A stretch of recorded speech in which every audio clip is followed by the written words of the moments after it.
It's a great trick. You can add delays onto any word, a number of words, or anything you like, and I'll show you how to do it now. I've got a track armed for recording. Let's do something. This is a delay throw in Pro Tools. Okay, fantastic. So I've got a bit of audio there. Let's disarm that track and play back everything in its entirety. This is a delay throw in Pro Tools. And I'm just going to actually go ahead and let me turn that audio track down ever so slightly so you can really hear my voice. This is a delay throw in Pro Tools. Okay, so I want to add a delay throw. The first thing I'm going to need to do is send my voice track to another track. Okay, so let's go ahead and send it to a new track. And we'll just name this stereo track Delay, like so, and create it. Now we've got the opportunity. Let's just make sure we turn the volume of that track all the way up to as close to 0 as we can get. That's fantastic. And now we should see that the voice track goes through to the delay track. This is a delay throw in Pro Tools. And of course, I can go ahead and add my delay plugin here under delay in my multi-channel plugin and look for the mod delay 3.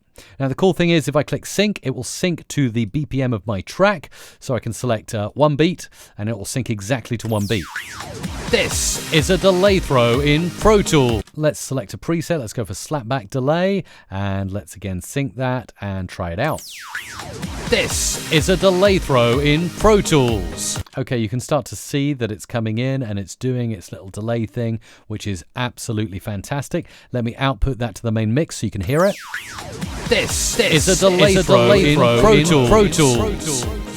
Okay, now that's obviously great, but it's like overwriting the whole track. So now I can dial in deeper and I can switch on my automation lines down here and I can select, okay, the voice send level that goes out is represented by this blue line. And now I can just simply go ahead and fade that delay throw down so that the first part of my speech does not go through to the delay send, but the Pro Tools bit does. Let's listen. This is a delay throw in Pro Tools. And that is essentially a delay throw in Pro Tools. Now, obviously, I can manipulate that. I can change it to every half beat, like so. This is a delay throw in Pro Tools. Or I can make it longer, like so.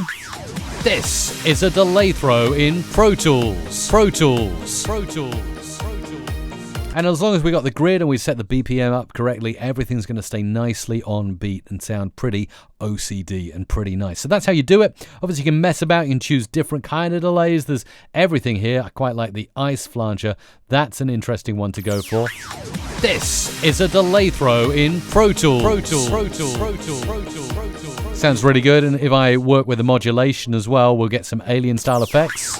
This is a delay throw in Pro Tools. Sounds like I'm beaming up to another universe, doesn't it? So it's absolutely amazing. That is how you very simply do delay throws inside Pro Tools. I really hope you enjoy learning with me. And well, if you've watched all the way to the end, you probably want to know how to make some beats in Pro Tools to sync your delay throws to. So why not go and watch the video that's showing on your screen and learn all about making beats inside Pro Tools too. Do it right now.